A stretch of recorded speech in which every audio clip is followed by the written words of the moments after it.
morning. Good morning and welcome to the Ventura Center for Spiritual Living. I'm Reverend Bonnie Rose and it's great to see you today. Let us start our celebration service by letting it be musically. We'll stand up and sing together our congregational song, which is Let It Be, found on the left side of your program. And so it is, and so we allow it to be. As we continue to settle into the space here, to breathe deeply, to relax and let go, and to listen to the words of our divine reading. A meditation offered to us by Michael Eselun. In the words of Rilke, she who reconciles the ill-matched threads of her life and weaves them gratefully into a single cloth, it's she who drives the loudmouths from the hall and clears it for a different celebration.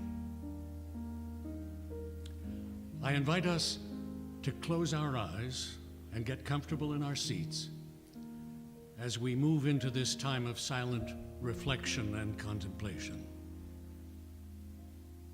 As we breathe a few nice deep breaths together,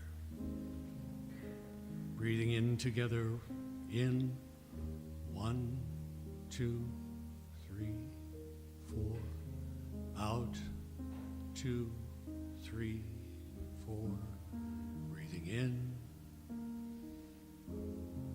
and breathing out, in and out. And as we breathe together, we quiet our minds. We let go of the concerns of the day, the week behind us, the week ahead of us,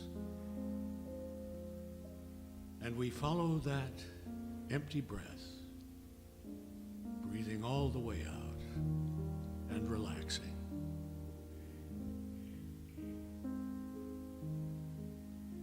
And we come back to that image of the ill-matched threads, the ill-matched threads of our lives, and how much we long to weave those threads into whole cloth. As we breathe into that longing, we also leave room for what seems to be the way of life, the coming together and the falling apart, the weaving together and the unraveling. We breathe into the peace and stillness beneath the way things seem to be. Place beneath the stillness, we sing together our devotional chant, I am remembering who I am. Knowing that I am is the name of consciousness or awareness or love, God, Spirit, the divine, whatever it is we wish to call it. It has cast itself into existence to express through us as us.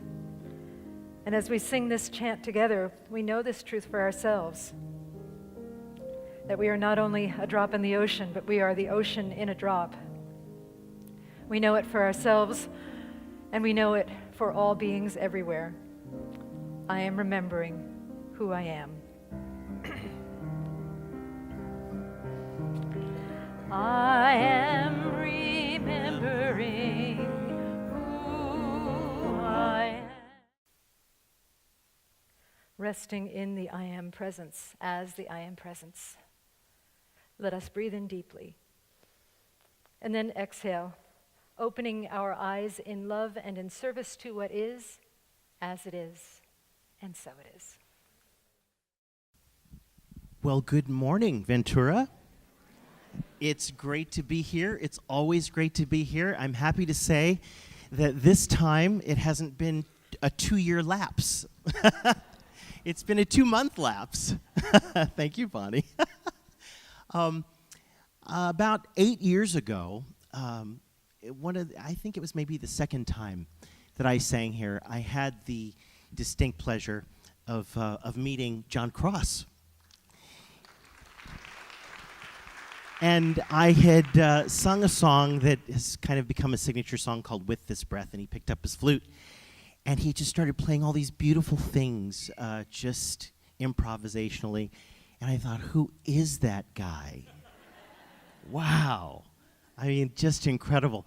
Well, to make a much longer story short, we had a chat about 2 weeks later, and he said, guess what? I'm writing a song for you. I was shocked. I was shocked, pleasantly so. And he did, and he presented it to me, and it's a song called Ever Sometimes. How could I ever? And it begs some really interesting questions that we all have from the time that we are knee-high, I think, to the grave. Just how? How do we know? How can we trust? How do we believe? And we're going to do this song, and hopefully by the end of the song or through the song, you come to a place of finding your own answers to those very significant questions. Let's go.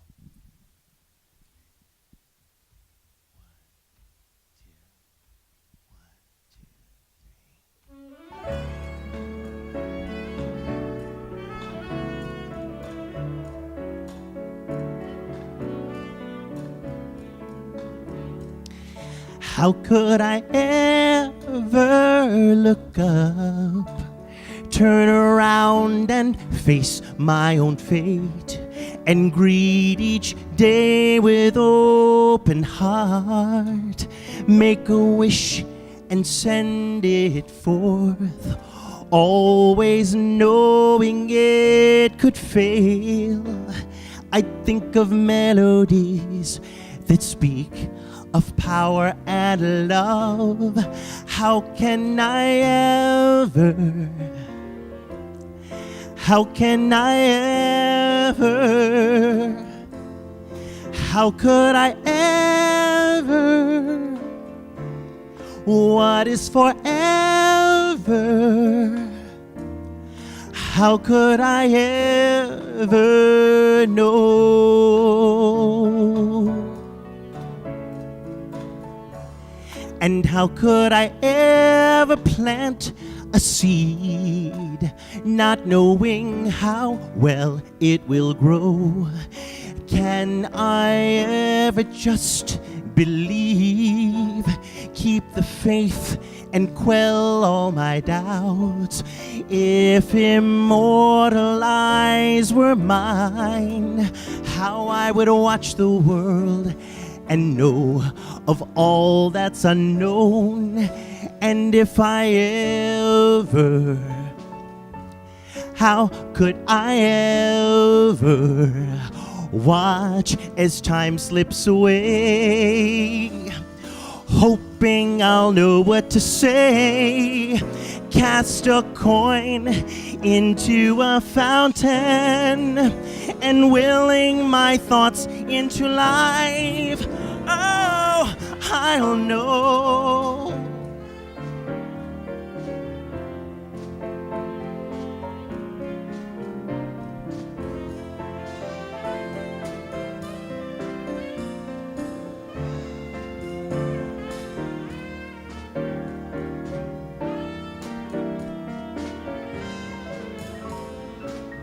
That's our beloved John Cross. And I'll send a message through the air, watch it carry on to its goal, knowing I have powers of mind, and they link with all humankind.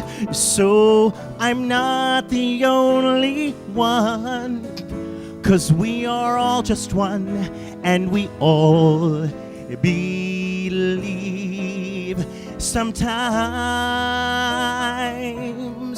ever sometimes, ever sometimes, sometimes,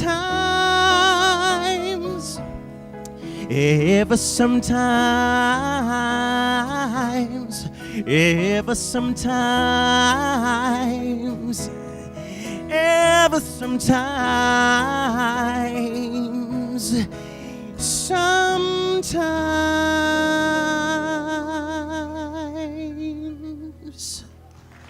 How will we know? Thank you, John. Thank you. Thanks, guys. Thank you so much. It was beautiful. Lovely. All right, so it's my honor to introduce our guest speaker today. Michael Eselun, BCC, serves as the oncology chaplain for the Simsman UCLA Center for Integrative Oncology. He speaks extensively to doctors, nurses, social workers, patient populations, and faith communities across the country about his work. Michael weaves stories with insight, vulnerability, and humor to wrap around the larger questions of life, morality, and meaning. He has also been an active educator and activist addressing anti-LGBT bias for well over 25 years. He has a TED Talk and has been published widely in journals and periodicals. Everybody, periodicals, thank you. He will have 4 volumes of CDs available for purchase after the service, each including 3 of his talks, and volume 4 is brand new. Even more than what it says on this piece of paper. Michael has been coming here for a bunch of years now, and he's just one of our dearest friends and a beautiful speaker. So let's give some Ventura love to Brother Michael. Thank you.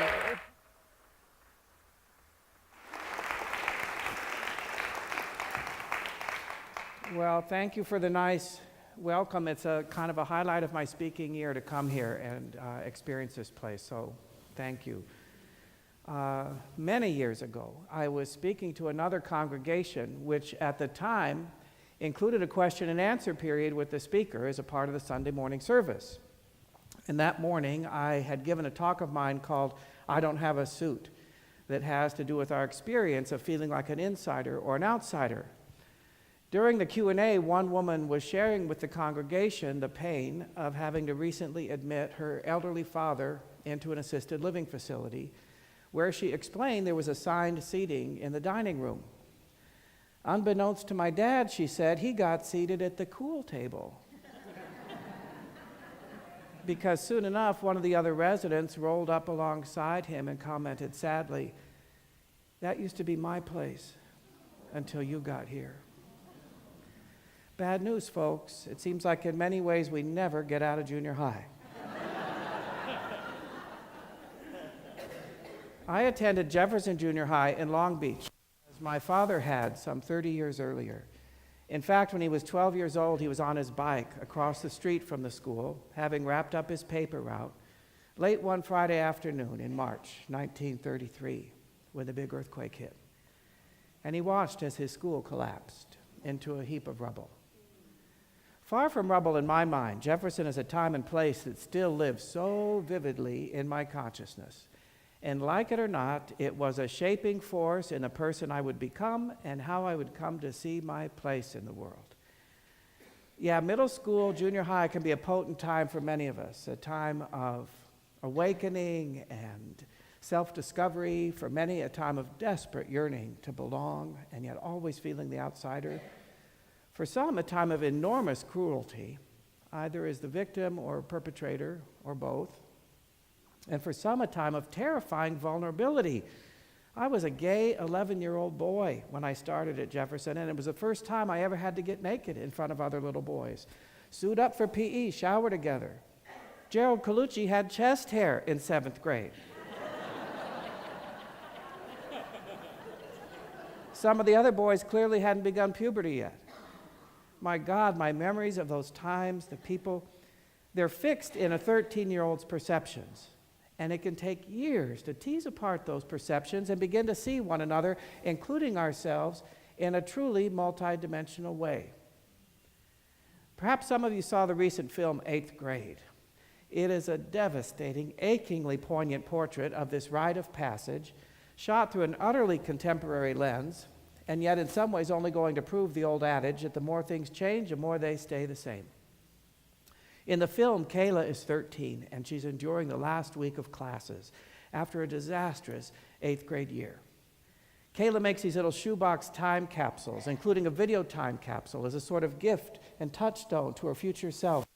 She had made one upon graduating elementary school to the future middle school graduate, whom she had imagined would have it all figured out by now. and that life would be sweet. Much in the same way many of us might have imagined once upon a time that life will be so much easier once we get to be an adult. This talk is kind of the opposite of such a time capsule in a way.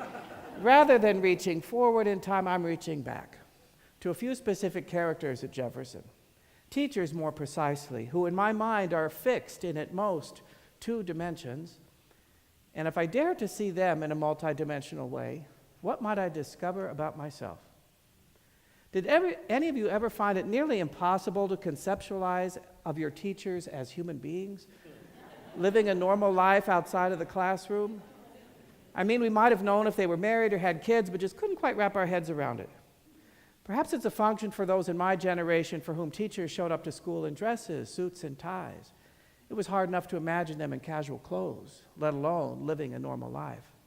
I remember how shocking it was to see Mr. Keller getting an ice cream cone at Thrifty Drugstore. Or to see a teacher cry. Mrs. McCants was the first African-American teacher I ever had, 8th grade English. I simply adored her.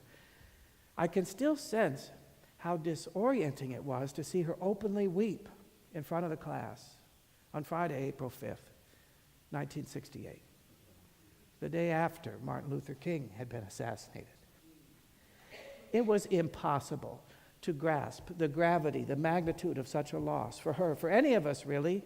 I was coming of age in this narrow window of time in which assassinations had become the norm.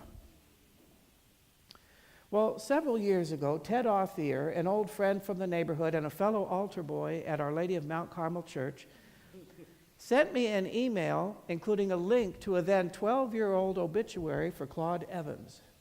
Mr. Evans had been our 9th grade geometry teacher at Jefferson. Now, Teddy, who sadly passed away himself quite recently, knew everything about everybody and every place that had been our world in Signal Hill and Long Beach during those years. Everybody should have a Teddy. I remembered Mr. Evans mostly as a big, bald, humorless, seemingly ancient man in his mid-50s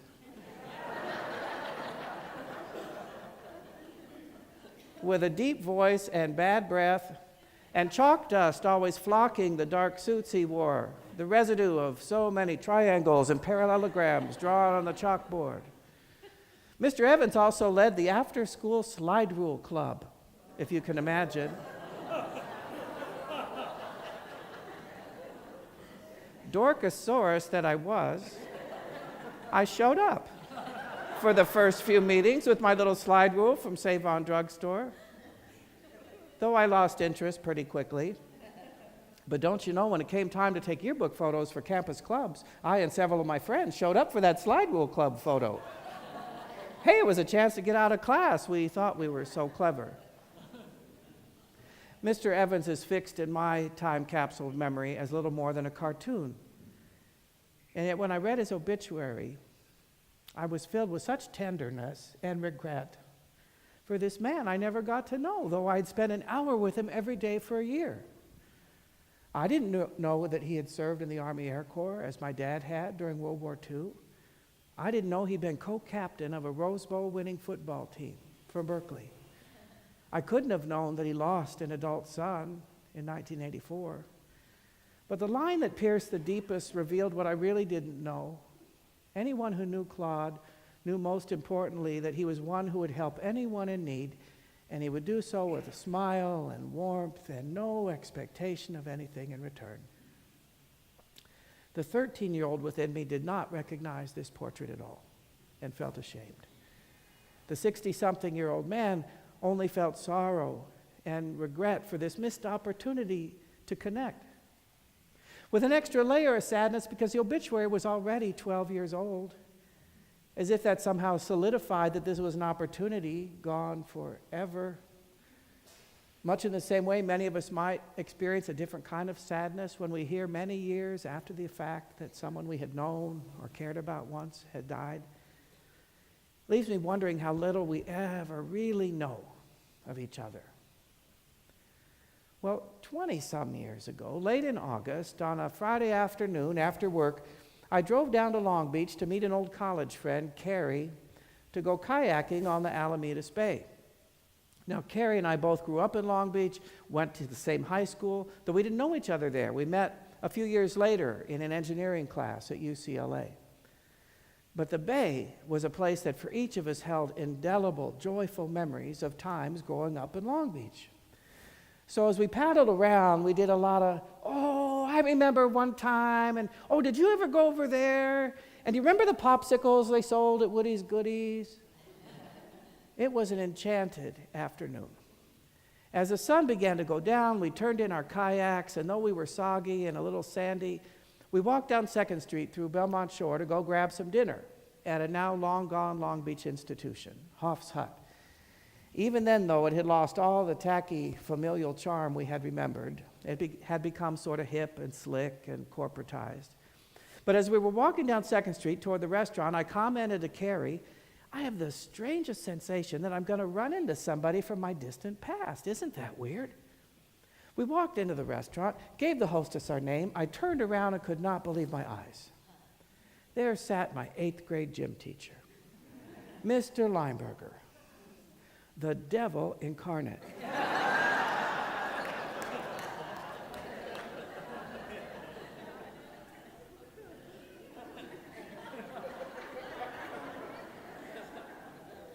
Never quite like the other boys, gym class seemed only designed to drive that point home. And as if the other boys in class couldn't be counted on to underscore that difference every single day, Mr. Lineberger could be counted on to bring up the rear. Eselun, you mean to tell me you couldn't jump over that? You couldn't make that basket? You couldn't catch that ball? Go give me 2 laps. There he sat, still a large man, still with close cropped hair, still with no neck,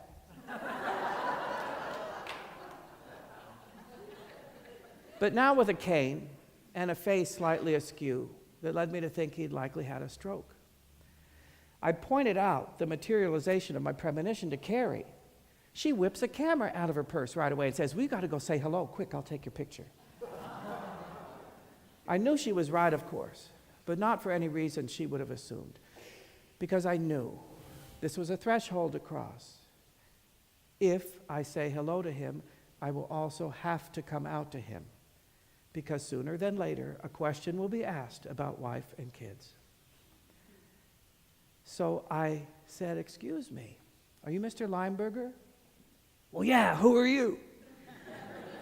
I reintroduced myself and I offered my hand to shake, and he took it, but he did not let go. He pulled me down to sit next to him, holding my hand the whole time. And for the next few moments, I was his captive audience, and I got an entire encapsulated version of the previous 40-some years. I heard all about the wife, the kids, the grandkids, the retirement, the stroke, and then he finally asks, so what about you, Mike? How many kids you got? None, I answered. Well, why not? What's your wife do? Here we go. I'm not married. I'm gay. I share my life with a man, quite happily, for 19-some years now. The silence hung there in the room in a moment as awkward as junior high itself. While he looked around as if hoping someone would offer him a Q-tip to clean out his ears or something like. Are you shitting me?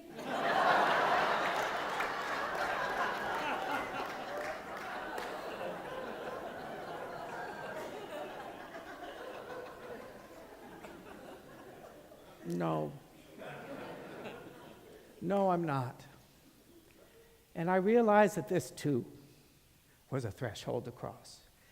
That I'd spent my entire life, really, carrying a sense of apology for being gay, for my difference, making adjustments and accommodations to everyone else's discomfort and to the awkwardness. And for once, I was giving it back. Here, you deal with it.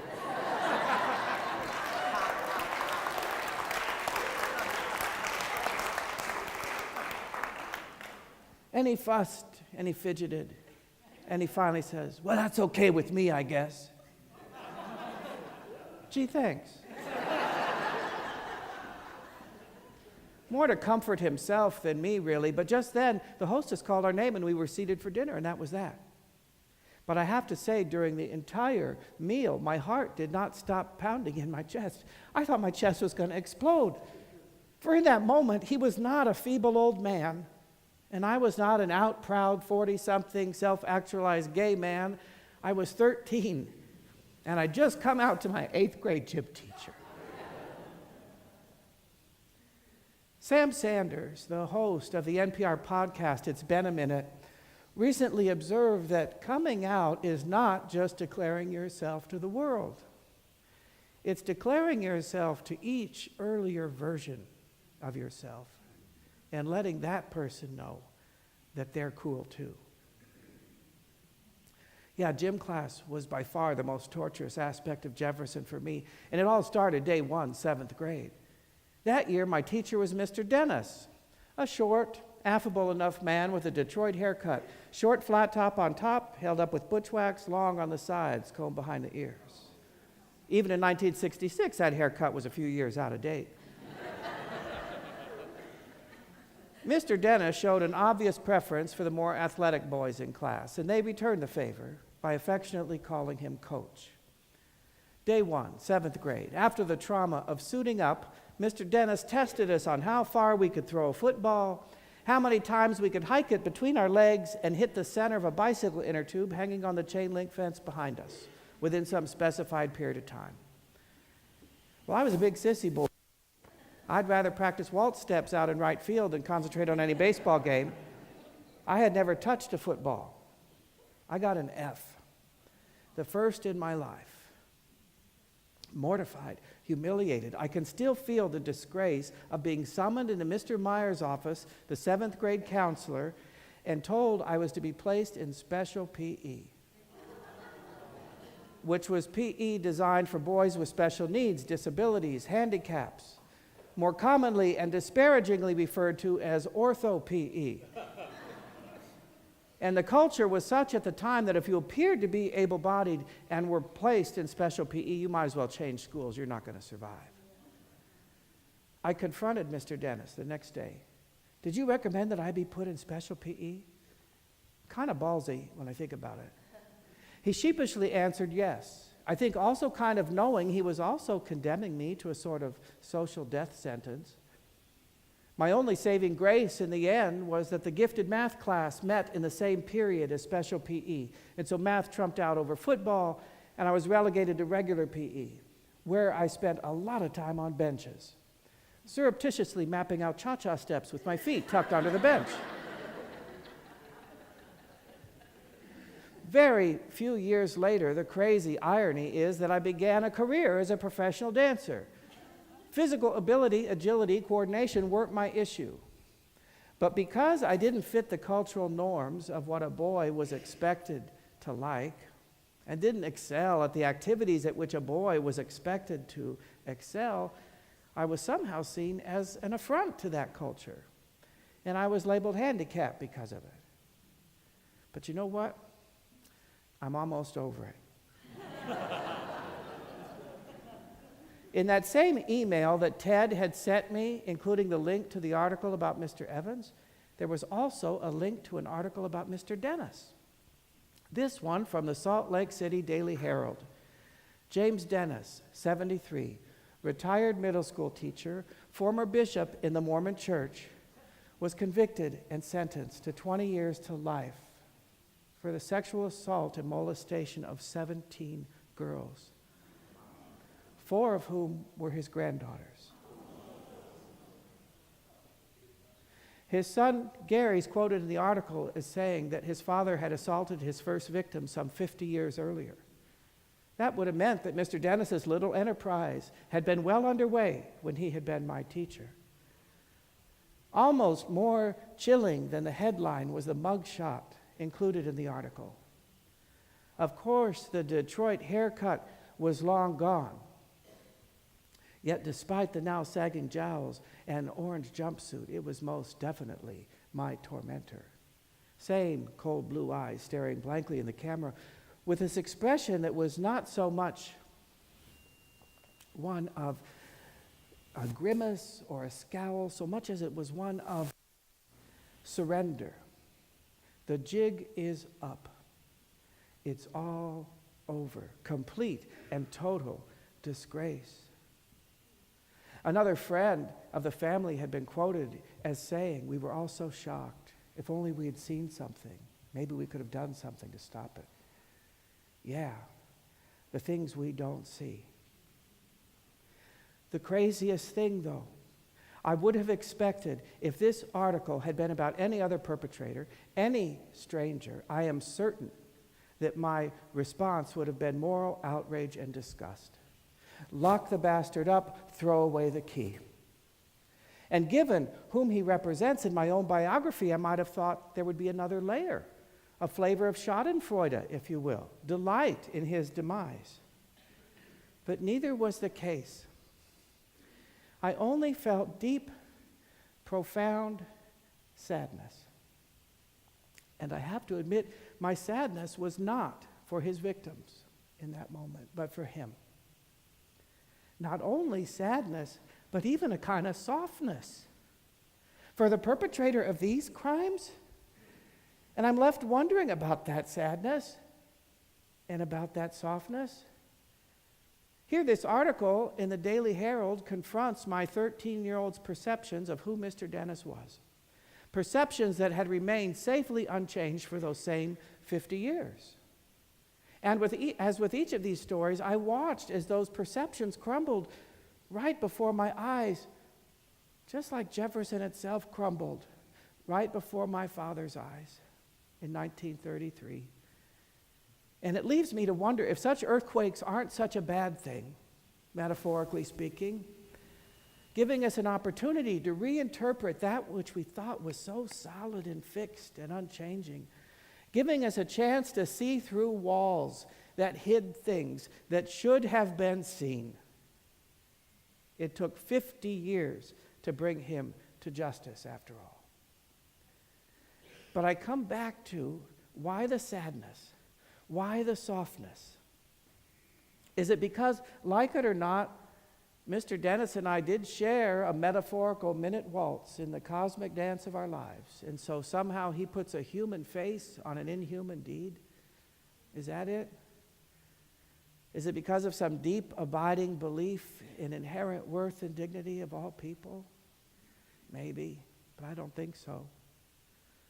Could it be something approaching true compassion, if only for the complete humiliation, disgrace, degradation of another human being?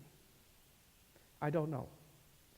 I only know I felt and I feel sadness. In the film, 8th grade, Kayla opens the shoebox she had made for herself upon graduating elementary school to the future middle school graduate.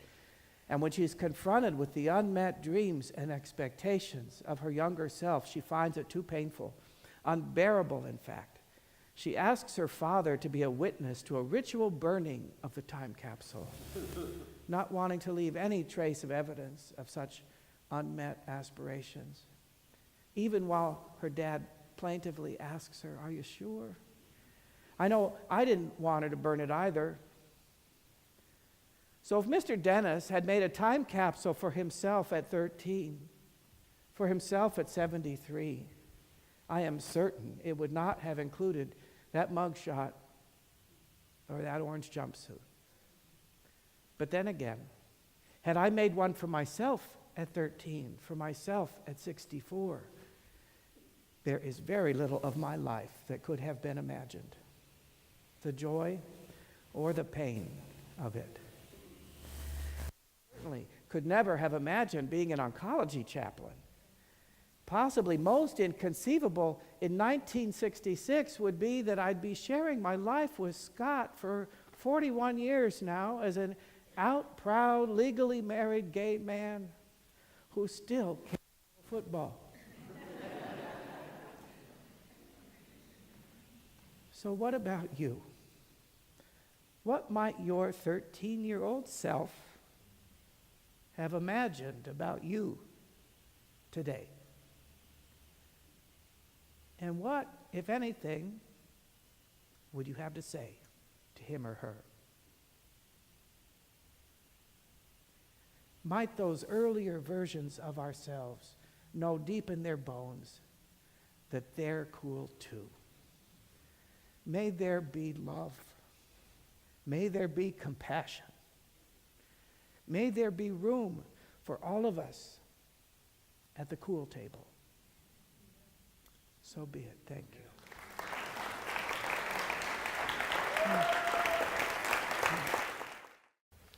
Let us pray. We turn within and breathe deeply into that spaciousness, into everything that has been stirred up through Michael's beautiful words, to the joy, the sorrow, the darkness, the light, whatever it is. We just breathe into it, we honor it, and we recognize it as wholeness. The wholeness that contains everything beyond the ideas of right doing and wrong doing, beyond our personal perceptions and opinions, beyond what is cool and uncool. There is this beautiful wholeness that embraces and supports and uplifts everything as it infuses everything. For everything that is part of wholeness. And so we connect with that wholeness, knowing that wholeness is who we are as well. And in that spaciousness of wholeness, we look at our lives, anything that might seem broken or fixed or rigid or flexible, and we just trust that there is a power and a presence, a divine guidance that is always at work within us, shaping us, informing us, creating expression and experience through us. And we relax, and we allow it to be, saying yes when we mean yes, no when we mean no, and just absolutely trusting the divine wholeness that lives and moves and has its perfect being through every single detail of all of our lives, all of our infinite lives. How beautiful it is to realize this, to express this, and to know it deeply on a deeper level for ourselves and for others as a result of our work here this morning. I give thanks for the transformation that I know is occurring in each of us. I give thanks for a whole and a healed world that forms and informs through our willingness to work on ourselves. I give thanks for this spiritual teaching, for this spiritual center, as I bless all paths to God. Churches, synagogues, temples, mosques, ashrams, fundamentalists, atheists, agnostics, anybody else we could name. We bless all paths and all beings, for all beings are a blessing in their own unique and surprising ways. And so with a heart that is so filled with gratitude and so filled with blessedness, I say, thank you, Spirit, thank you, God, thank you, love. And I release these words into the divine mystery that is the law and that is reality. And together we say, and so it is. I am so blessed. I am so blessed. Throughout those trials and tribulations and those moments of disgrace, we can start all over again with each and every breath. Dedicate this to you, Michael.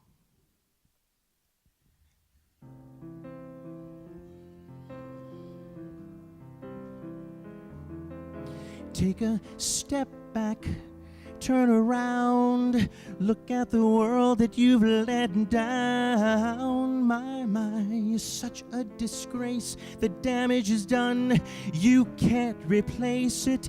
These are the things your mind will tell you. These are the words your heart will say. These are the thoughts that leave you hopeless.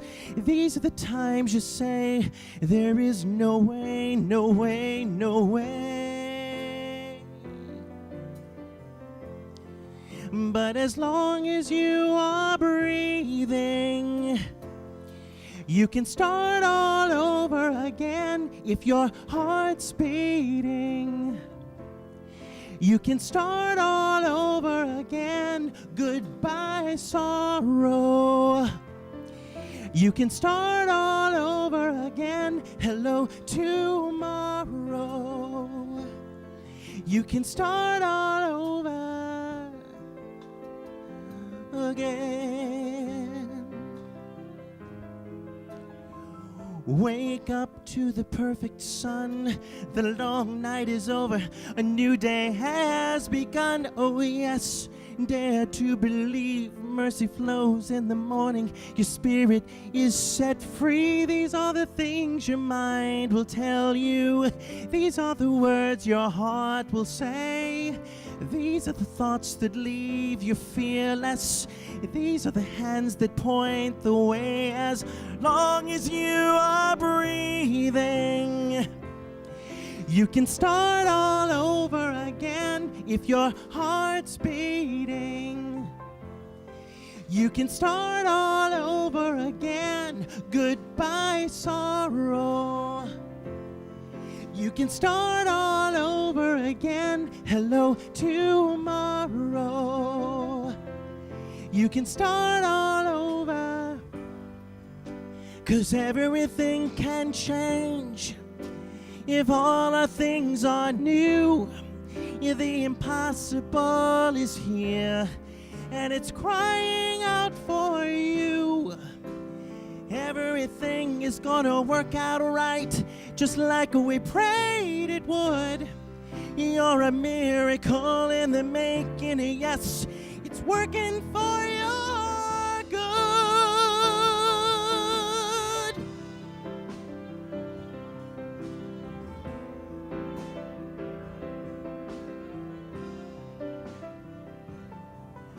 As long as you are breathing, you can start all over. Give your heart's beating. You can start all over. Goodbye, sorrow. Hello, tomorrow.